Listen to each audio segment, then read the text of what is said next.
and it's on Lihudim Haisa Ora, ושמחה, וששון, ויקר, favorite topic.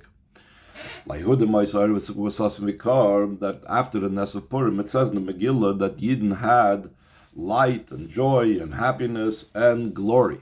Pirush Razal, and Chazal explained that these four expressions also indicate four types of mitzvahs or ideas. Ora is Torah. When it says that Yidden had Ora, that's going on Torah. V'simcha is a Yom Tov. As we know, there's Moyadim l'simcha. Sasain, the expression that the Torah uses for Sasain, it's identified by other psukim. Zum Milah, it calls on the Bris Milah. The Yikar and the glory, Elu Tfilin, because we know Tfilin is considered the Percha Bereshecha. It's called the glory. It's upon the person's head, the beautification on their head. But Tzarech Lahavim, we need to understand. Skip the parentheses to the next line or two lines. Why is it emphasized in this pasuk? That the light and the joy, etc., was for the Yidden. He says Yidden had these four things. Yidden had Torah, Yidden had Yom Tov, Yidden had Milah, Yidden had Tefillin.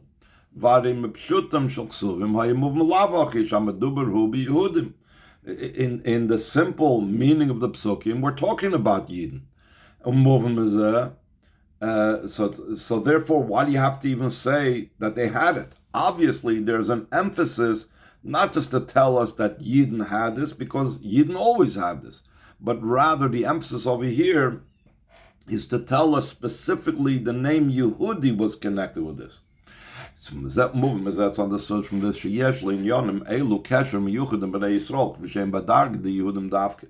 There's these matters a special connection with Yidden, the way they are specifically on the level of Yehudim. But we need to understand, what's the reason that these four concepts, these four mitzvahs, have a special connection with Yehudim specifically? Whatever the meaning is behind the word Yehudim. We need to understand the reason for this. Also we need to understand, according to what the Chazal explained, that light is going on Torah. And they bring the proof, like it says in the pasuk, because the mitzvah is like a candle, and the Torah is the light, the fire on the candle. If the proof that Ora is Torah, so it should have said that the Jews had Ora Lashon Zachar in the masculine. Like it says in the pasuk, the Torah is light. It uses the masculine form for light. It doesn't say V'Torah Ora. So the same thing, it should have said La Yehudim Haisa Or, like it says by Torah is Or. Why does it say light in the feminine form? Another question is the Lefi Pirush Razal, according to explanation of the Chazal, it's even more difficult. Why I didn't call them this pasuk Yehudim? It indicates that these matters are connected specifically to the level of Yehudim, like we said before. What do you mean? The whole Torah has to do with Yehudim. All of these things are part of the mitzvah from the Torah. Limud Torah is a positive commandment. V'simchas Yom Tov, the joy of Yom Tov, is a positive commandment. Milah, the Bris Milah, is a positive commandment. The Tefillin is a positive commandment, and even more so, it's not just any commandment. V'huksha kol Torah kula Tefillin, the Chazal say, and the entire Torah is compared to Tefillin. Torah, and in Torah Shabbai mitzvahs asay, that in the Torah, meaning in the Chamisha Chumshei Torah, in the 5 books, in the 5 Chumashim, that over there it lists all the positive commandments. Adayin lo nikru Yisrael b'shem v'dargis Yehudim. Yidden were still not yet called by the name and level of Yehudim. This description that Yidden are called Yehudim, the Toyar Zeh Nimtza Rak B'Megillas Esther, this description that Yidden are called by the term Yehudim is only to be found in Megillas Esther. Shenitna kama v'kama g'doyres achrei sheYisrael kvar kimus kol mitzvahs. It was given many generations after the Yidden fulfilled all the mitzvahs. Ubetoichem es mitzvah nal, including also the above mentioned mitzvahs of Torah, Yom Tov, Milah, and Tefillin. So therefore, what's the association? La Yehudim ha'isa Ora v'simcha v'sashon v'kar. Yidden that are called Yehudim have Ora, have Simcha, have Torah, have Yom Tov, have Milah, and have Tefillin. It's not just Yidden as they are called Yehudim. It's Yidden had this even before they were called Yehudim. So what's the idea over here? That because they're called Yehudim, or while they're being called Yehudim, so then we have all these different mitzvahs. These mitzvahs existed by Yidden even before the name was given to them as Yehudim. So second paragraph on the page, the point of explanation in all this, it's by first prefacing the fact that the Torah over here is called Ora and not Or. Like we asked earlier, why is it called Ora in the feminine? The idea behind this is in Torah there's two levels. Bechinas Torah Or, there's the masculine light of Torah, or Bechinas Ora, which can mean feminine, or it can mean another thing also. Or Bechinas Ora, and the word Ora, the way Torah is called Ora, Yesh Ba'beis Pirushim Hafchim, has two opposite explanations. Pirush Echad, one explanation is the Ora hu lashon mafil. Ora means the one that's responsible for making the light, the cause of the light. Using a term in Digduk, I don't know the exact English term for poil yoitze, that causes and makes the light be. The bechinas makir, the source of light, who amafil as habchina the Torah hanalkil kaman. This level called Ora, that is the source of light. That's the source that brings about the level of Torah Or that we mentioned before. So there's the level of Torah Or, and then there is Ora zu Torah, which is the source of Torah Or, which brings about the Torah Or. That's one explanation in Ora, as the way Torah, the light that is not actual light, but the cause of the light of Torah. Pirish Beis in the second explanation is the Ora lashon nekeva. Ora is in the feminine, like we mentioned before. Shubachinas Ora makabel. That means the light of the receiver. As we know, the Zohar indicates the mashpia, the giver, and the nekeva indicates the receiver. So Ora, meaning the feminine term of Ora, means the light of the receiver. From realizing that these two levels in Ora, the way it's the source of Torah Or, and Ora, the way it's the receiver. So from this we can also apply it to the other ideas in the pasuk. Shagam behem yeshtei bechinos, that also in Sasim, V'ikar, in Simcha, all of those have two levels. Like we will explain later on. Third paragraph on the page. The explanation of this matter is the Amr that the Chazal said, that which falls off. Noivel is like things that fall off the tree, leaves that fall off the tree. What fell off of the Chachma of above, that is the Torah as we have it down here. The Torah is only that which fell off of the result of the Chachma above. So too in the writings of the Arizal it's explained why did the Torah begin with the letter Beis? Because the Torah, as we know it, the Torah, the way it's down here, is associated with the Torah of creation.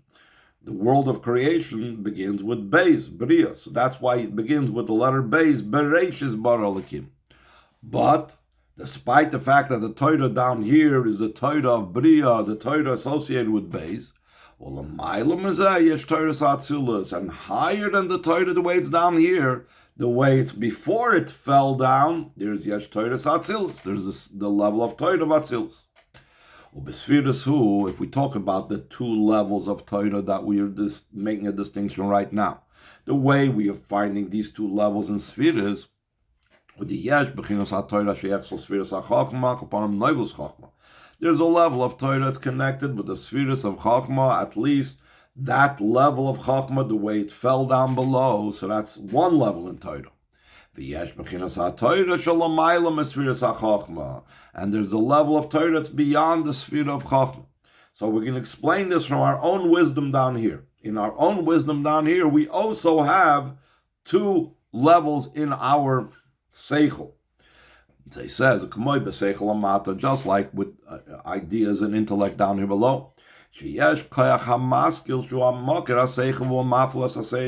is the idea source, where the ideas come from. Where the ideas come from, that is what creates and makes the ideas down here. It's called koyach hamaskil. Some people call it an idea well. Matis Kantor in the Sefer that explains different ideas and spheres, whatever. Koyach hamaskil is the source. When a new idea falls into my mind, where did it come from? It came out of nowhere, true. But it has to have some type of hidden source. That original source is called koyach hamaskil. So there's the revealed seichel. That's like the level of chachma in the spheres. Then there's higher than chachma, the Ora, that's the cause of the Torah. That's like in our soul, there's a level that's higher than Chachma called Koyach HaMaskil. The level of Torah that's higher than Sfiras HaChachma, beyond the level of Bria of Torah, that is Ora, from the word that it makes the light. Hainu Mekoira Torah, the source of Torah. Now, this higher meaning in Ora is connected with a second meaning in Ora. And this is connected with the second explanation in the word Ora, which we said is Lashon Nekeva, which is the feminine form of the word Or. That's the idea of receiving, just like the feminine is about receiving. Because drawing down the source of the Torah, when do we have the higher level of Torah, the Ora, that causes the revelation of Torah, that deeper level, that level that's beyond Chachma? It only happens when it is received, when there's the Ora, the feminine level that is received. And he's going to explain this a little bit later. Last paragraph on the page, would this be understood? This is the reason why Torah specifically over here in the Megillah is called Ora in the feminine instead of Or, the masculine. The Chazal said on the pasuk that the Yidden fulfilled and accepted. So there's difficulties with the wording over here in the pasuk. Even if it has to use both words, shouldn't it say the other way around, that the Yidden accepted and they fulfilled? First, they accepted what Mordechai suggested to how to celebrate Purim and all the things that they're supposed to do to mark Purim, and then they fulfilled it. Why does it say they fulfilled it and then they accepted it? So the Chazal explained, Kimu Mashakiblu Kvar. They fulfilled what they already accepted, which means that they accepted by Matan Torah to follow Hashem and do His mitzvahs. But when do we see the actual fulfillment? When did the Yidden really stand the test and the challenge of self-sacrifice? This was during the miracle of Purim. Because during the miracle of Purim, they were under threat of annihilation, and still in all of their own free will, they could have assimilated and therefore not been in danger. And instead, they stood by the Eibishter for almost an entire year. And so that is the fulfillment of what they accepted previously. Even more so, during the time of Matan Torah, we could say that they even accepted it by way of coercion. The B'shas Matan Torah, last line on the page, that during Matan Torah Hashem had bent the mountain over them. He held Har Sinai over them like a barrel over their head. And he said, if you will accept the Torah, fine. If not, I'll drop this on your head. So the Chazal say, from here there's a great protest to the Torah. There's a term called Moida'ah, that if someone was forced, coerced into doing, let's say, a sale of a property he didn't want to sell, so he goes to Bezdin and he files a protest so that later on, when it's possible to evict this guy, he'll be able to have evidence that he did it under duress, he did it being coerced. It's called a Maida'ah. That's the term that Chazal use for filing this complaint in Bezdin, letting them know that this was done under coercion. So the Chazal say that this Kof Aleim Har Kegigis is the Chazal making a protest and saying, we're not really liable. We were coerced. That was only until the times of Achashverosh. That Moida'ah was removed, that coercion was removed during the miracle of Purim. Top of the next page. Only the days of Achashverosh, they returned and accepted it out of their own free will. They could have, like we said before, assimilated. Instead, they chose to remain Yidden. So that indicated the Oz Paul was Kiyum Inyan. Then they affected the validation of the matter. Kiyum is also used when you validate something, when you have a document and it's unsure about the validity of the signatories and so on. You take it to Bezdin, and it's called being Mekayim the shtar, the document. Like the literal process of verification, that by validating something and verifying something in Bezdin, they compared the witnesses' signatures, they get testimony about the witnesses' signatures, whatever they use to validate. So then it makes the shtar, the document, even stronger. There's an expression in Chazal that you could have one document that was never challenged. It was just a document saying this person owes that person money, or a document that says person A sold a property to person B.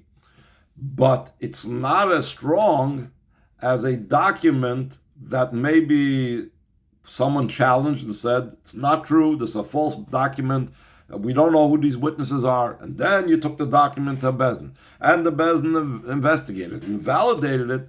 That document has more power, more strength and more validity than a document that never was challenged and was never verified. Even though that was never challenged, it doesn't make a difference. It has a potential to be challenged.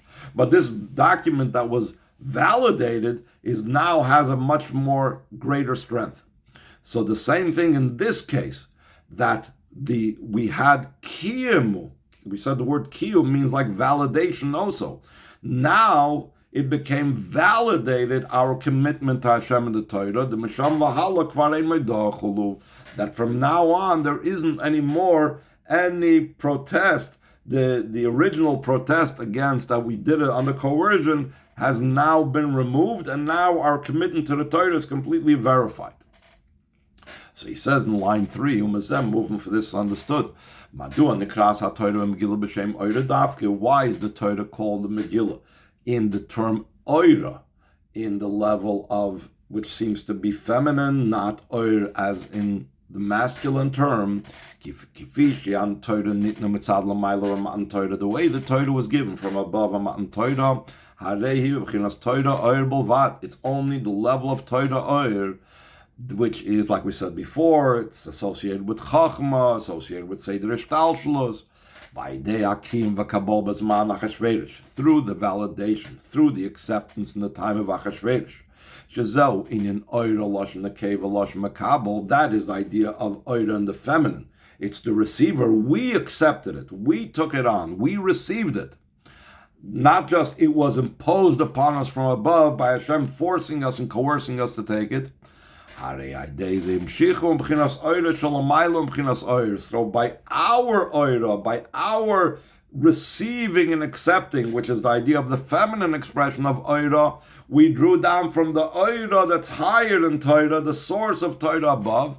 Okay, now, like we mentioned before, through validation of a document, it adds and increases the power of the matter, which is the level that they're drawing down. We're drawing down from the level of Ora, which is from the one that makes the light, the source of the light. What is that in our service? Where do we have our receiving and our revelation from above? In the service of a person's that's the idea of Torah, done by our own power, done on our own steam, on our own effort. It inspires the self-sacrifice, that self-sacrifice is higher than Torah. Why do we say that self-sacrifice is higher than Torah? That's the reason why in the Torah there is no mention made about self-sacrifice. There's no explicit, openly said mitzvah in the Torah that one has to give up their lives for Hashem on certain occasions. It's derived from the pasuk v'nigdashti b'sech b'nei Yisrael, that the person has to give up their lives al kiddush Hashem under certain circumstances for the sanctification of Hashem's name, but it's not explicit like other mitzvahs. Why is that? So Chassidus explains, because self-sacrifice, giving up one's life for Hashem, is beyond the level of Torah.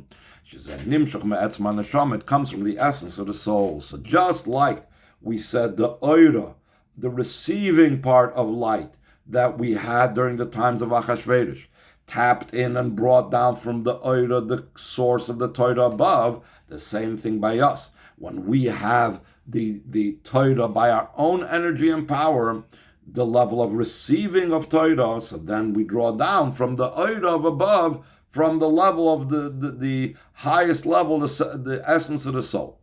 And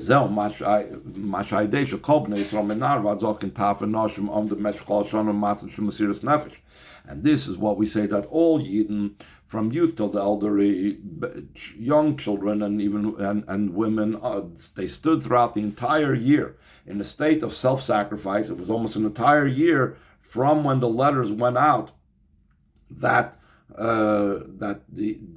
there's the decree of Haman to be able to annihilate all the Jews, till when they actually went to war to defend themselves. Even though there were letters soon afterwards against that, but it doesn't make a difference. They were still unsure, the goyim around them are going to attack them. There was no guarantees what would happen. So he said, still in all,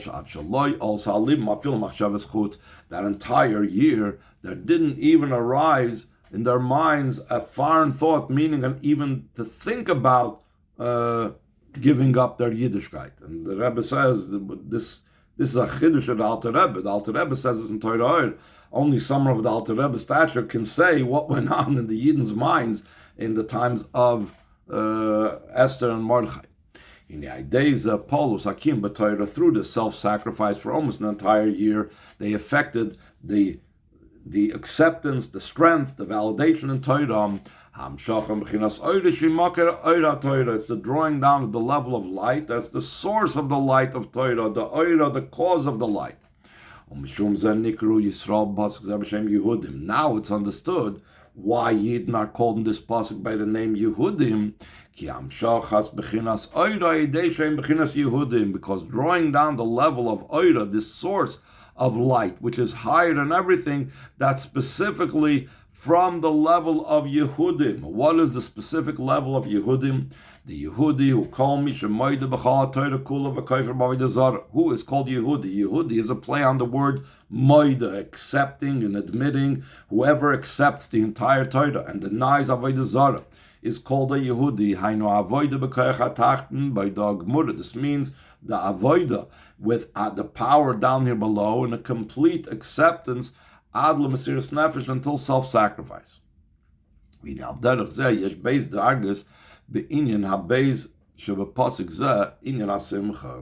said that just like in Torah there is two levels, so we said in all the other things there's also two levels. So there's two levels in the second thing that's in this pasuk, which is joy. We said Lihudim Hoisa Ora, ושמחה, וששון, ויקר.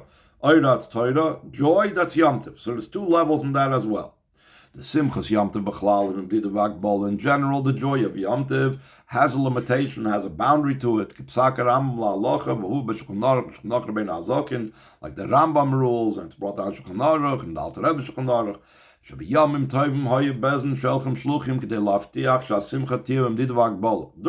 Tovim, Bezdin would send out messengers to ensure, they were officers, they were representatives of Bezdin, to ensure that they don't go over the top with the simcha, that shouldn't, chas v'sholom, they shouldn't do anything inappropriate or act inappropriately. The afshe simcha zu klos in yanahu mesiris nefesh alamaylam didavag bolam. Since joy, by Yom Tov even, is the general idea, self-sacrifice that's beyond measure and boundary, that's the whole idea of simcha.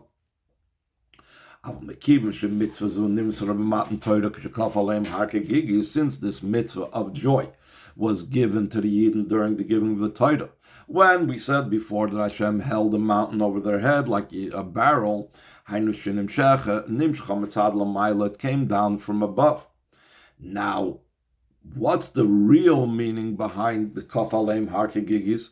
When Medrash speaks, it uses a lot of times idioms, and it uses flowery language. Did Hashem actually pick up a mountain? That was the coercion? No, it wasn't an actual threat of death, but rather, okay, Mavur b'makom macher, let's explain a different place. Shahar hu b'chinas ava rabba. A mountain is showing on great love. It says that Avram Avinu, the avoida that he did was like a level of a mountain. So the Avram Avinu's avodah, we know, is the level of love. So har has to do with love. So Hashem presented a powerful love to the Yidden. The kaf aleim har kegigis, he placed the mountain over their head like a barrel. Hu inyan hamshachas ha'ava rabel and shams Yisrael. It means he drew down a great love to the Yidden, and because he drew it down to them, they could not help themselves. They felt coerced. They were like surrounded and encompassed like a barrel. They were encompassed by this great love of Hashem, and they couldn't move. They were limited by it. They were coerced by it to have a love in return to Hashem. Therefore, it's still limited and still measured, and therefore even the joy. That's a result of Matan Torah, the result of the mitzvahs that was given to us from Matan Torah. The joy having to do with Yom Tov was measured and bounded. As opposed to the joy that came about through the self-sacrifice of Yidden down here below, that they were in the level of Yehudi, they were denying Avodah Zarah, they didn't give up their Yiddishkeit, even though that meant risking their lives. Even though it's through a low power, it didn't come from above like Hashem brought down upon them the mountain, the great love. Therefore, it's still beyond measure and boundary. Though the one down here below, and his service is only through empowerment and receiving his empowerment from above, we can't do anything for ourselves. We have to first be empowered to do so. That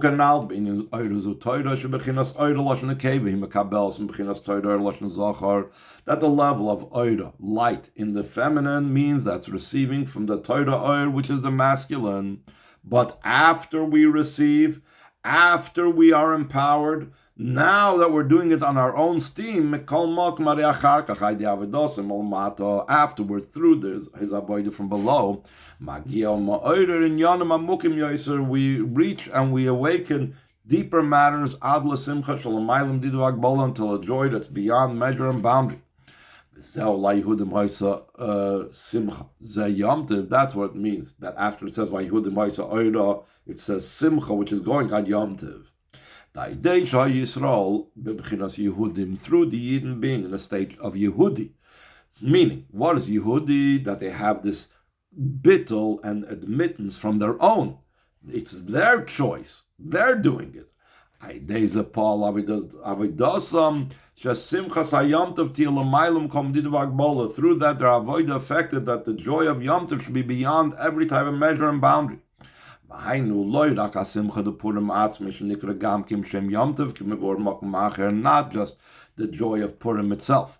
That's also called Yom Tov, like it's explained in a different place.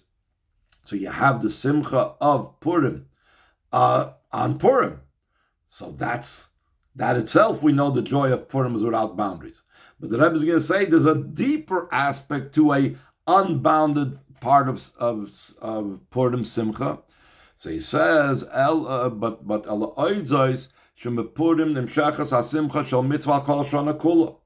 That from Purim it comes down that for the rest of the year, where am I empowered to have joy of a mitzvah? I get it from Purim. As we know, every Yom Tov imparts the message of that Yom Tov for the entire year. So Simcha expands, the Simcha of Purim expands its joy for the entire year. Especially the joy of Yom Tov, that it itself is a mitzvah. So that also the Simcha of Yom Tov receives and is empowered. The fact that I'm happy on Sukkot is because I received that empowerment from the unlimited joy that's there on Purim. This is an amazing word. All the Yomim Tovim. It's recognizable in them, the impression and the influence of the joy of Purim. That's in such a way that on Purim, a person is obligated to become inebriated until he doesn't know the difference between Ar Haman and Baruch Mordechai and so on. But this is an amazing word. Why is Purim Simcha without boundaries, without limitations? Because it even influences the Simcha Shal Mitzvah we have a whole year, including the Simchas Yom Tov. So that's the two types of Simcha that it says, Lihudim Moisayid of a Simcha, two types of Simcha. There's a Simcha of Yom Tov that's a limited Simcha, and then there's a Simcha of Purim which expands and is beyond limitations. That's the higher level of Simcha. So now we said each one of these has two. It says, V'hine al derech zo gam bin milah, in a similar vein, it's also concerning the bris milah. That we said the third thing in the pasuk is v'shasson is going zu milah. The bris milah is a covenant in your flesh forever, like the pasuk says. But this covenant was made from Hashem. Even concerning Avraham Avinu, that was before the giving of the Torah, it says, we say it in davening in Shachris, that he made with him, he cut with him the covenant. It says he cut with him the bris. Hashem cut with Avraham, made with Hashem the bris. That this cutting of the covenant was from above. So if that's way even before Matan Torah, when the Torah was not yet given, much more so the mitzvah of the bris milah after the giving of the Torah, for sure it came from above. It's not from us. That the fulfillment of mitzvah milah once the Torah was given, we don't do it because Avraham Avinu was commanded in the mitzvah of milah. But rather because this is how Moshe Rabbeinu was commanded during the giving of the Torah. That's why we do the bris milah now, because in the Torah that Moshe got on Har Sinai it says the mitzvah bris milah. We don't do it because of Avraham. Until we got the Torah, and Chassidus, we wouldn't have gotten the Torah. Yes, we would have done it because Avraham did it. Once the Torah was given, the obligation now is because of the giving of the Torah, not because of Avraham. Hainum, this means shemitzvah milah kiblas oisei atoikev shakol shara mitzvahs shebetoira, that the mitzvah of milah through Matan Torah received the full force of all the rest of the mitzvahs that's to be found in the Torah. Move on. From this is also understood concerning what we're addressing right now. The mitzvah of milah, the way it's from the perspective of the giving of the Torah, it's only in a way that we are receiving it from above. We're not initiating it, we're just the receivers. And also in the mitzvah of Milah, there was the novelty idea, Yehudim, through Yidden being in the level of a Yehudi, that now, Sasin, this goes on the Bris Milah, that is not from above, but from below, and the self-sacrifice, that's by the power of the one that's down here below. The Azhamila Magas Lamaila Maila, when we do it out of sacrifice and our commitment because of us, not because of the Matan Torah from above, so then the mitzvah reaches much, much higher. Though concerning the Bris Milah, it says, for the conductor upon the eighth, that the eighth, the literal meaning means that for the mitzvah it's given for the eighth day, the Bris Milah. But on a deeper level, the eighth goes on a very high level. It's beyond the number 7. That the Bris Milah, even before the mitzvah of Purim, was a very high level because it reached the number 8 that's beyond the chain order of descent of the 7 emotional character traits.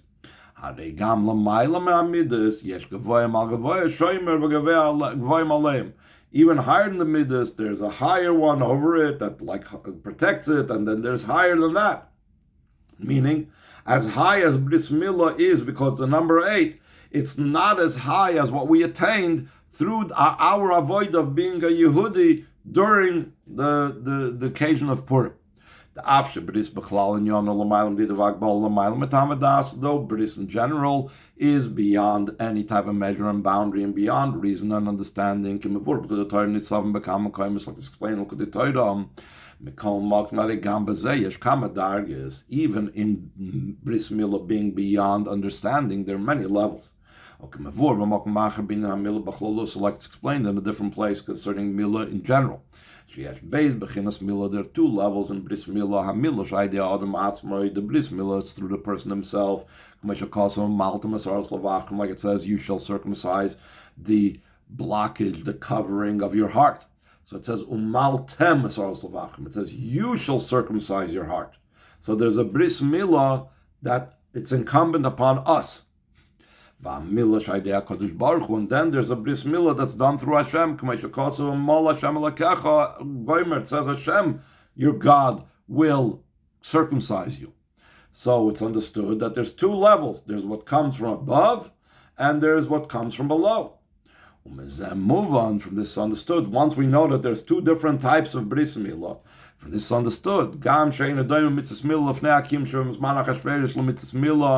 that we also understand that it's not the same, the mitzvah of Bris Milah before the fulfillment and the acceptance and the establishment and verification and validation that took place in the times of Achashverosh, to the mitzvahs of Bris Milah once we validated our commitment to Hashem after what happened to Achashverosh.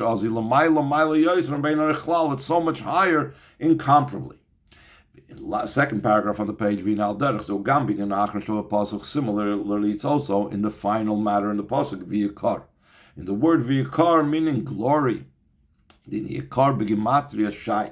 word Yikar is the same numerical equivalent as 310. That's the revelation of Mashiach's times. All of Amr Chazal concerning the revelation of Mashiach's times, the Chazal said, in the future, Hashem is going to give as an inheritance to every tzaddik 310 worlds. That's the reward for the service of tzaddikim after our actions and service throughout the 6,000 years that the world exists, and especially as a reward for what we're doing during the heels, during the last moments before Mashiach comes. And v'gamin in Yikar yesh by base pirushim. Also in Yikar there are 2 meanings. Pirush echad lashon chashivus. One meaning of Yikar is importance, like it says. Who will the king want to do Yikar, give importance and honor more than me? Pirush beis lashon yoiker. A second meaning in the word Yikar is in the word preciousness and expensive. Shemechira yakar, costs a lot of money. Like in the middle of Rebbe's Shari Oira, it's explained at the end the 2 levels of Yikar as important, so Yikar as expensive.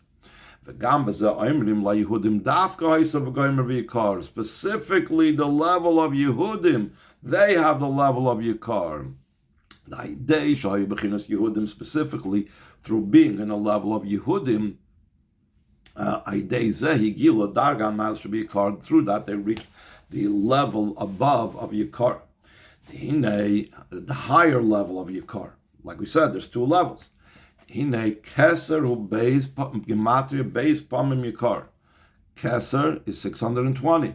That's twice 310 is 620. And in Keser, we know there are two levels. There's the lower level of Keser and there's the higher level of Keser. That means that there's the lower 310 and the higher 310. So the lower Yikar is what we have all the time.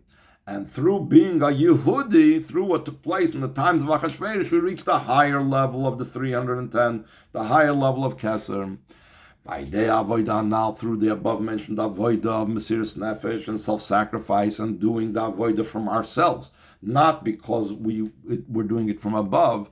Higiu l'machza elyon de Keser, we reached the upper half of Keser. But this will also be understood what Chazal said, that Yikar goes on tefillin, like we mentioned at the beginning of the Maimer.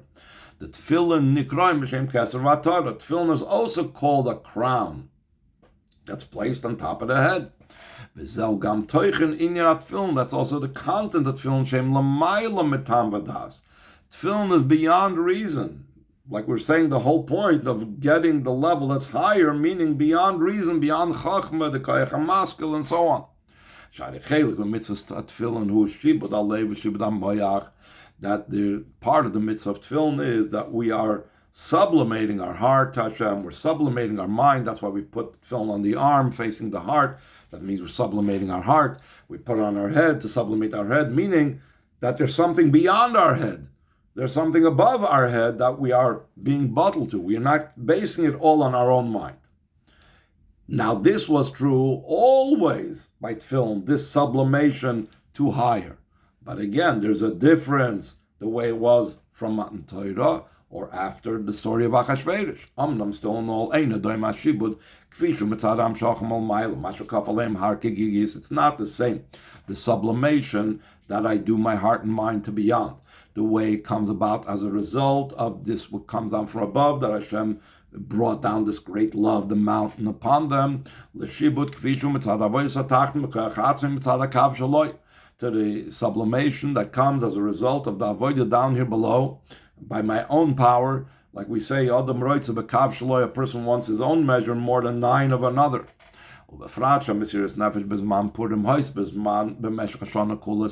since the self-sacrifice of Purim was for almost an entire year, though there are different changes throughout the year. That's why Shana, a year in Hebrew, is called Shana from the word Shinui. There's all different types of seasons throughout the year, changes. Despite the changes, I still remain fast in my commitment to Hashem. We could say this idea of despite the changes, I remain committed. It's similar to what's explained in the Bamarim that speak about the 4 species that we take on Sukkot. The Milos HaEsrig, concerning the special quality of the Esrig, is Shudar Be'ilani Mishan Lashana. It lives, it remains on the tree for the entire year. Certain fruits have a season when they grow, and when you have to pick it before they become rotten. An esrig stays on the tree an entire year. So, the Mamarim explain what's so special about it. The not only that it grows despite all the changes in the different weather, the different seasons, the different seasons contribute to its growth. By the changes of the seasons contribute to the growth of the esrig, and therefore it shows on the unity in the esrig because it combines all of them together. But now using the same idea and applying it to Purim, that in Purim they had self-sacrifice for the entire year. In a similar vein, it's the self-sacrifice in the time of Purim. Not only do the changes of time not weaken the self-sacrifice, because that's the nature of things. A person could jump into fire right away, but to have it on a head a whole year and constantly, thinking about it and so on, people go through changes. It didn't weaken them. Throughout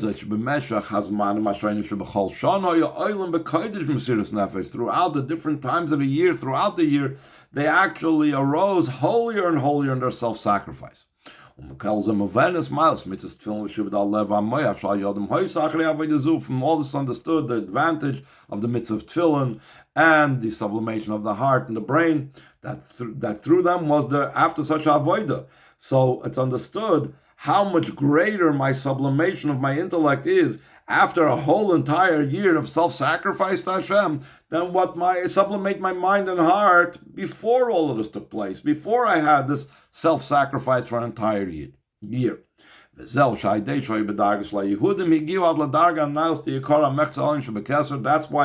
they were in the level of Yehudi, which means the self-sacrifice, they reached to the most highest level of Yikar, the highest level, the higher half of Kesef. Last page of the Maimer, Vizel close in Avodas Yisrael, Bizman Purim. This is the general avoid of the Yidden during the time of Purim. Shoyu Bedargas Yehudim, they were on the level of Yehudi. The Yehudi Umishamayda B'chal Torah Kula V'Kayf Avodah Zarah. Yehudi is someone that admits in the entire Torah and denies Avodah Zarah. Vain, this means the idea Hayda Asa B'Toikum Mesiras Nefesh B'chal Torah Kula. Through his admitting its power and self-sacrifice in the entire Torah, through that every Avodah Zarah in the world becomes nullified. Through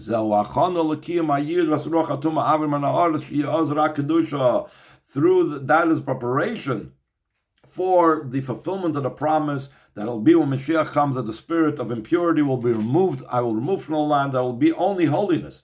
So when we are responsible for this, when we totally nullify Avodah Zarah in our life, so then we also cause the nullification in the entire world to lead it to Mashiach's times when there'll be only holiness. In addition to this, just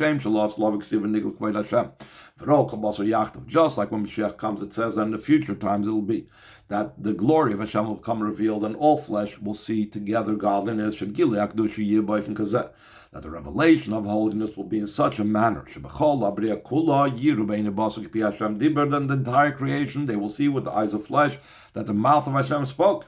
Megillus Esther, in a similar vein, was that by the time of Megillus Esther. Though Esther's hint in the Torah is because it says, I will surely conceal my face, meaning that in the time of Esther there was a concealment of Hashem. It's the time of concealment and covering. I will surely conceal my face in that day. The Yom Hu B'chinas Gilu, Yom shows on Revelation, that Hashem called the light, He called it day.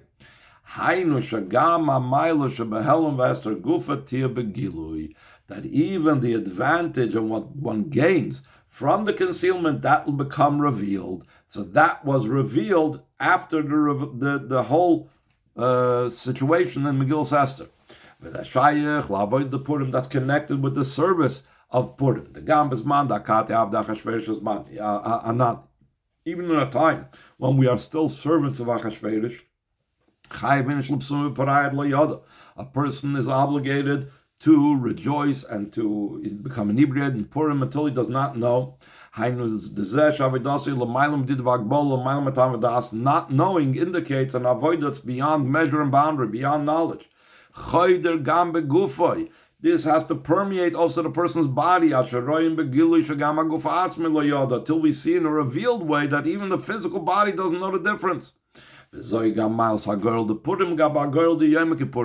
advantage and quality of the lottery that was thrown on Purim, that Haman threw lots to see which day he would Chassidus destroy the Eden. Over the lottery that took place on Yom Kippur, between the goat that would go to Azazel and the goat that would be brought on the Mizbeach. That's why Yom HaKippurim is only Kippurim, it's only like Purim.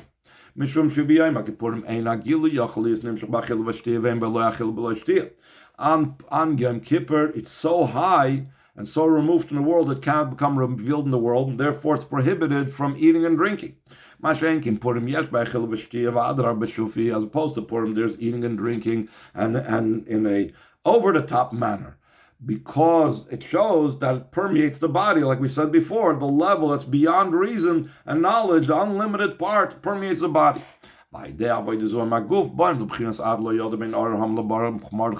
avodah with the body, we come to the level that he doesn't know to differentiate between cursed Haman to Mordechai being blessed. That it's obvious by the person. The b'shayches lahaman tzarich other Haman. He knows that anything associated with Haman has to be cursed. B'shayches lemordechai tzarich baruch Mordechai. And anything associated with Mordechai has to be blessed. Even more so, al derech pirish Baal Shem Tov pasuk surmer avasei toiv, similar to the explanation of the Baal Shem Tov in the pasuk says, turn away from bad and do good. So the Baal Shem Tov explains as follows: first, you turn away from the bad, and then you take that bad and you transform it to good. Asay toiv, you're making the bad. Asay, you're making the bad into good. So he knows to distinguish. He knows how bad Haman is, and he knows how good Mordechai is.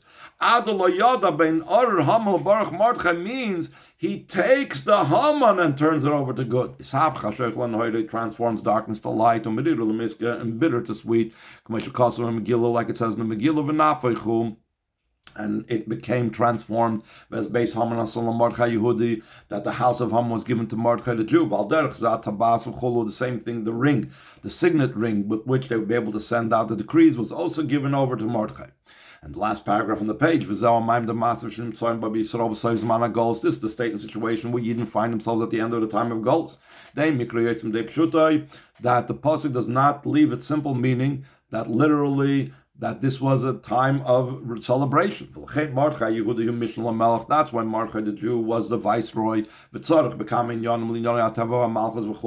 because it's still in the time of Golos. We still need to have someone in the royal palace. We need to have someone to represent us in the government. Alf became still in all still in all. How is the kingdom run? That they are supporting us, they are taking care of us, that their kings are your trainers and their officers are your nursemaids. They put into fulfillment and they act upon whatever Mordechai commands them. And not only do they fulfill Mordechai's command, they fulfill anyone who's from the nation of Mordechai that represent Mordechai by the fact that they don't kneel and they don't bow down like Mordechai doesn't kneel and doesn't bow down. It should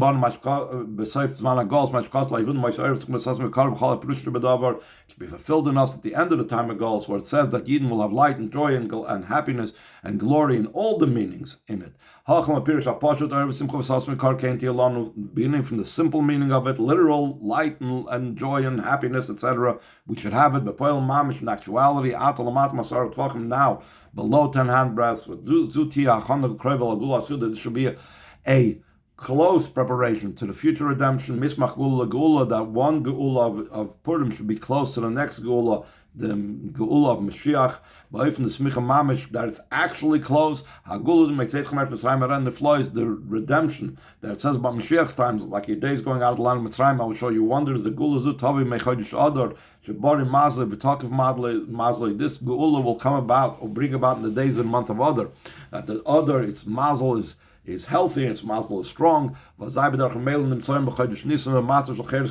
automatically we find ourselves in the month of Nisan in a time of complete freedom. And